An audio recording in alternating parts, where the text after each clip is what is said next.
খবরে দেখাচ্ছে কলকাতায় হচ্ছে প্রচুর বৃষ্টি, আর এখানে হচ্ছে মেঘলা নয় রোদ, একটু করে বৃষ্টি একটু করে রোদ। আর এখানে দেখো জোড়াতে কি সুন্দর গল্প করতে বসে গেছে। Hello everyone, good morning, welcome to my channel doctor Iftar. আমি লিখতে চলছি তোমার সামনে আনাদের একটি ব্লগ নিয়ে। আজ কিন্তু অনেক দিন পর একটা বড় ব্লগ আসতে চলেছে। মিনি ব্লগ বা শর্টস এগুলো তো আমি দিতেই থাকি একদিন অন্তর অন্তর, বাট কিন্তু ডেলি ব্লগটা একটু কন্টিনিউ করা হচ্ছে না, সময় পাচ্ছি না, ভালো লাগছে না, অনেক রিজন। তারপরে কি কন্টেন্ট পাচ্ছি না, কি কন্টেন্টের ওপর কিছু করবো, রোজ তো এক জিনিস ভালো লাগে না। তো ফাইনালি কন্টেন্ট পেয়ে গেছি। আশা করছি তোমরা কিন্তু টাইটেল থাম্বনেল দেখে বুঝে গেছো। তো পুরো ডিটেলসে জানতে হলে কিন্তু ব্লগটা সেই সত্যি দেখতে হবে, একটু মিস করলে চলবে না। আর তোমরা সবাই কেমন আছো? আশা করছি সবাই ভালো আছো, আর আমিও খুব ভালো আছি। কে বলতে এখন সকাল 7:30 বাজে, শরীর চলে গেছে দোকানের বাইরে, কি রোদ! এই রোদে মানে দিকে তাকানো যাচ্ছে না। রান্নাঘরে যাবো কি, মানে রোদ দেখলে রান্না করতে ভয় লেগে যাচ্ছে। আর তাছাড়া তো আজকে সানডে, একেবারে সানডে, তো Sunday special blog plus content তো আছেই। তো সেই হিসেবে তবে একটা জিনিস দেখাই, এত আলো না, কোনো লাইট জ্বলছে না, কি ফাইনালি রে আমার ঘরে একটু আলো বাতাস আসছে। কেন সেটা একটু দেখিয়ে দিই, তারপর ডিটেলস বলছি। দেখতে পাচ্ছ এখানটায় আলো আসছে, এই যে টিনগুলো লাগানো, যে ওপর যে চালটা, এই চালের টিনটা এই সাইডের একটা খুলে তার মধ্যে প্লাস্টিকের সাদা কালারের টিন লাগানো হয়েছে। তো আসলে এই জায়গাটাতে বৃষ্টির প্রচণ্ড জল পড়তো, তো এই টিনটা ঠিক সেট করে লাগানো ছিল না, তার জন্য একটা বড় মাপের সাদা টিন নিয়ে এসে একদম পাঁচিলের সাথে সেটেল করে ওই জায়গাটাতে লাগানো হয়েছে, কারণ ওই জায়গাটাতে বৃষ্টির বেশি জল পড়তো। আর এই নিচটা দিয়ে না ফাঁকা, তো জলটা আমার ঘরে চলে আসতো। আর অ্যাজ ইউজুয়াল আমার কার্পেটগুলো ভিজে যেত। তো তারপরে থাকবো না কতদিন বাড়িতে, তো সেই জন্য ভাবলাম যে তার আগেই কাজটা হয়ে যাক। এটা গতকালকে হয়েছে শনিবার দিন। তো এরকম মেঘলা হচ্ছে, এই হচ্ছে সে হচ্ছে, তবু কোনো ব্যাপার না, যা আলো ঘরে আসছে তা দিয়ে কিন্তু আমার ভিডিওটা কিন্তু পরিষ্কার ঝকঝকে এসে যাচ্ছে। তো এই টিনটার কাজটা কালকে হয়েছে, তো ওই জন্য ঘরটা বেশ আলোই আছে।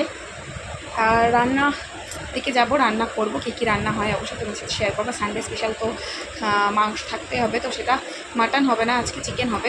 বিগত কতদিন ধরে মাটন না খেয়েই যাচ্ছি, মানে এই 2024 সালে আমার ভাগ্যে কিন্তু মাটনটা অনেক ছিল, অনেক। তো যেহেতু অনেক দিন ধরে ব্লগ শেয়ার করা হয় না, তো কিছু জিনিস তোমাদের আপডেট দেবো, যেমন এই কাঁচের চুড়িগুলো। তো শ্রাবণ মাসে যারা শর্টসটা দেখেছো, আমার এই শর্টসটাতে কিন্তু প্রচুর ভিউয়ার্স অ্যান্ড লাইক এসেছে, সাবস্ক্রাইবারও আমি গেন করতে পেরেছি এই শর্টসটার জন্য। তো তোমাদেরকে জানাচ্ছি থ্যাংক ইউ, যারা যারা লাইক আর করেছো আর সাবস্ক্রাইব করেছো। তো এই শ্রাবণ মাসের একদম 1 তারিখে চুড়িগুলো করেছি। ইচ্ছা ছিল যে শ্রাবণ মাস পড়ার আগের দিন নিয়ে আসবো, 1 তারিখে স্নান টান করে, যেহেতু আমার সকালে স্নান হয়ে যায় তখন করবো, তা হয়ে ওঠেনি, বিকেলবেলায় গিয়ে পরে এসেছিলাম।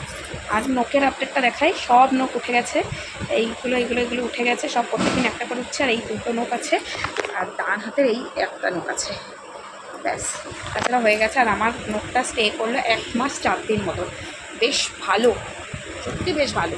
আর আমি যেই সাইজটা মেনটেন করে করেছিলাম, যেরকম প্ল্যানিংয়ে করেছিলাম, সেটা কিন্তু একদম কাজে দিয়েছে। যে বেশি বড় করব না, এই হাতেরটা বা হাতেরটা বড় করব, ডান হাতেরটা ছোটো রাখবো, আর গোল কাটিংয়ে করবো। তো সব কিছুই একদম পারফেক্ট, আমার প্ল্যান অনুযায়ী আমি কিন্তু সাকসেস হতে পেরেছি। তো আমার কিন্তু কোনোরকম নখ হ্যান্ডেল করে কাজ করতে অসুবিধা হয়নি, কারণ যারা আমার ডেলি ব্লগ থেকে জানে যে আমার সংসারে যাবতীয় কাজ কিন্তু আমাকেই করতে হয়। প্রথম দিন একটু বাদো হচ্ছিলো, তারপর একদম পারফেক্ট ঠিক হয়ে গেছে। আর সন্ধ্যেবেলায় মারা আসবে, মারা কেন আসবে, কী করতে আসবে, সব তোমরা ভিডিওটা পুরোটা দেখলেই বুঝতে পারবে। তো চলো বেশি আর বকবো না, রান্নাঘরে চলে যাবো। আরেকটা জিনিস দেখা, এই যে বিপত্তায়নী ঢাকাটা, যেটা উল্টোতে 2 দিন আগে আমি করেছিলাম, যেতে এবার 3টে বিপত্তায়নী করেছে আমার মাসি, প্রত্যেক বছর করে। তো সেইটা মাসি ওখান থেকে আমাদের 2টো দিয়েছিলো, আমার আর মেয়ের জন্য। সুরজিৎ একদম ঢাকা পছন্দ করে না, ওর হাতে ওখান ভিজে থাকে, জল থাকে বলে সাদা হয়ে যায়, তার জন্য আমি একটা, মেয়ে একটা করেছি। তো চলো রান্নার দিকে যাই, আর রান্নার আপডেটটা তোমার সাথে শেয়ার করি। রান্নাটা অনেকটা এগিয়ে গেছে, এখানে মাংস হবে বলে আলু ভেজে রেখেছি, আর এখানে হলো চালটা ভিজিয়ে রেখেছি, কারণ আমার আর সুরজিতের সকালের খাবার রয়েছে, তাই ভাতটা পরে বসাবো। আর বেগুন ভাজা হচ্ছে, মাংসের জন্য মশলা হয়ে গেছে। এই হলো আমার সকালের খাবার, আগের দিনের বাসি ভাত ডিম দিয়ে ভেজে নিয়েছে, আর তলায় রয়েছে আগের দিনের বাসি ডাল। আর এখানে এখন দুধটা জাল দিতে বসিয়ে দিয়েছি। তো আমার তো সকালের খাবার ওটা, আর সুরজিতের অ্যাজ ইউজুয়াল ডালিয়া। তো যখন আমি মাংসটা রান্না করছিলাম, তখন আমার ফোনটা একটু ব্যস্ত ছিল, যার জন্য আমি মাংসটা শ্যুট করতে পারিনি। তো এই হলো মাংসের লাল পাতলা ঝোল। তো আর পরে তো দুষ্টু পাপা নিয়ে গেল চুল কাটাতে। তো চুলটা দেখো এরকমভাবে কাটিয়েছে, কারণ আমি বলেছি ওপরের চুল কাটাতে না, ঘাড় বা কান ফান দিয়ে ছেটে দাও, কিন্তু ওপরের চুলটা তুমি কাটাবে না। তো আমি যতবার ওর ক্যামেরা নিয়ে ওর কাছে যাচ্ছি ও তত পালাচ্ছে। তারপর স্নান টান করি, ওকে এখন বসেছি হোমওয়ার্ক করাতে, কারণ নেক্সট ডে সোমবার। তো সোমবার দিন ও তো চলে যাবে, স্কুল আছে, তা স্কুলের হোমওয়ার্কগুলো একটুখানি এগিয়ে রাখা উচিত। আর স্কুলে যখন শনি রবি যেহেতু ছুটি থাকে তো প্রচুর পরিমাণে হোমওয়ার্ক দেয়। তো এখন ওকে আমি দিয়েছি যে তুই বসে বসে হোমওয়ার্কটা কর। হোমওয়ার্কটা করে তারপরে খাওয়া দাওয়া করে ঘুম দিয়ে এখন বিকেল হতে না হতেই তিন মূর্তিতে বেরিয়ে পড়েছি বাজারের দিকে অনেকগুলো কাজ নিয়ে। তো প্রথমেই দেখলাম যে সবুজ ফুচকা, তো দেখে লোভ সামলাতে পারলাম না যে সবুজ ফুচকা এবার কেমন একটু খেয়ে দেখি। তো তার জন্য সবুজ ফুচকাটা আগে ট্রাই করে নিলাম, একদমই বিলা ফুড কালার দিয়ে করেছে, ভেবেছিলাম হয়তো মানে গন্ধরাজ ফুচকা হবে, তো দেখলাম কিছুই না। তারপরে বাড়ি যাওয়ার পথে সব কাজ মিটিয়ে মোমোজির থেকে এই যে মোমো নিয়ে নিলাম। আর আমরা কিন্তু বাদবাকি যে শপিংগুলো করেছিলাম সেই শপিংগুলো রয়েছে, ওখানে রয়েছে জুতো টুতো আর মোবাইলেরও কিছু একটা কাজ ছিল, সব কিছু করে নিয়ে এবার যাচ্ছি বাড়ির পথে। অ্যাকচুয়ালি ও চলে যাচ্ছে, তাই কি হয়েছে আমাকে দিয়ে ওর কাজটা করিয়ে নিচ্ছে, মানে কেমন বিবেক কেমন মানসিকতা এই সমস্ত মানুষদের, হা হা হা। তারপরে এই যে সুরজিৎ ওর ফোনেরও কভার চেঞ্জ করে নিচ্ছে, নিজের ড্রেস নিজের জুতো কিনে নেবে, ফোনটাকেও তো সাজাতে হবে। তো দেখতে পাচ্ছ ওর একটা ফোনের কভার, তো অনেকটা লেডিস তবুও ভালো লাগছে ফোনটাকে দেখতে। আর এই যে ওটা পরে ও রাত্রিরে বেরোবে সেটা এক জায়গায় করে রাখলাম। আর এবার ব্যাগে যেগুলো ঢুকানোর দরকার সেইগুলো ঢুকাচ্ছি। এখানে শ্যাম্পু, আধার কার্ডের জেরক্স, জামা কাপড় সমস্ত কিছু রয়েছে, এইগুলো এখন ব্যাগে ঢুকিয়ে দেবো। তো সন্ধ্যেবেলা মা বাবা ভাই ওরা তো চলে এসেছে, তাই কী করবো, ওরা তো চাউমিন নিয়ে এসছে, তাই আমি ভাবলাম চা ডিম টোস্ট এইগুলো করি। তো এখন এই যে ডিম টোস্টটা বসিয়েছি, ডবল ডিমেরই টোস্ট করছি, তা এগুলো করে নিই। তা বাবা চলে গেল, বাবা তাড়াহুড়ো ছিল বলে এই যে মা মেয়ে সব বসে আছে, আর আমার ভাইকে লাগিয়ে দিয়েছি অ্যাজ ইউজুয়াল, ও যা আসলে ওকে দিয়ে করাই যে তুই ওপরে ওপরে যতগুলো আমার ফুলগুলো আছে নামা, এগুলো পরিষ্কার করে নেবো। তো তারপরেই সুরজিৎ খেয়ে দেয়, এই যে এখনও বেরিয়ে যাচ্ছে, এখন ঘড়িতে প্রায় 11টা কিন্তু বাজতে যায়। তো ও বললো আমি বেরিয়ে যাই, তুমি তালামালা দিয়ে দাও, কারণ আমি কখন বাস ছাড়বে সেই অপেক্ষায় বসে থাকতে গেলে, তালা দিতে গেলে তোমাদের শোয়া বসা হবে না। তো চলে গেল ওর মতন, আর কি করা যাবে, ব্যাড লাক। কেন গেলাম না দীঘায় সেটা একদিন নেক্সট ভিডিওতে অবশ্যই বলবো।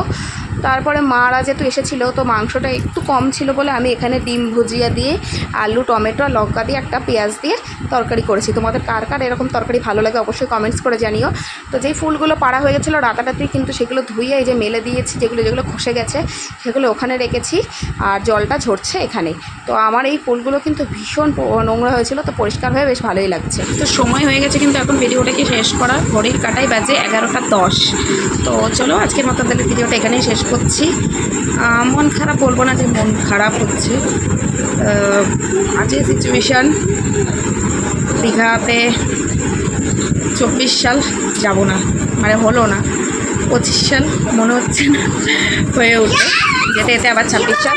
চলো আজকে ভিডিওটা এখানে শেষ করছি, ভালো থেকো সবাই, সুস্থ থেকে এবং অপরকে ভালো রেখো। দেখা হচ্ছে খুব শীঘ্রই নেক্সট ভিডিওতে, ততক্ষণ ভালো থেকো। তারপর তো আসছি আমি আবার ব্যাক তোমাদের জন্য ভিডিও নিয়ে। তো বাই বাই, গুড নাইট। ভিডিওটি ভালো লাগলে please like to share subscribe my channel. দেখা হচ্ছে খুব শীঘ্রই।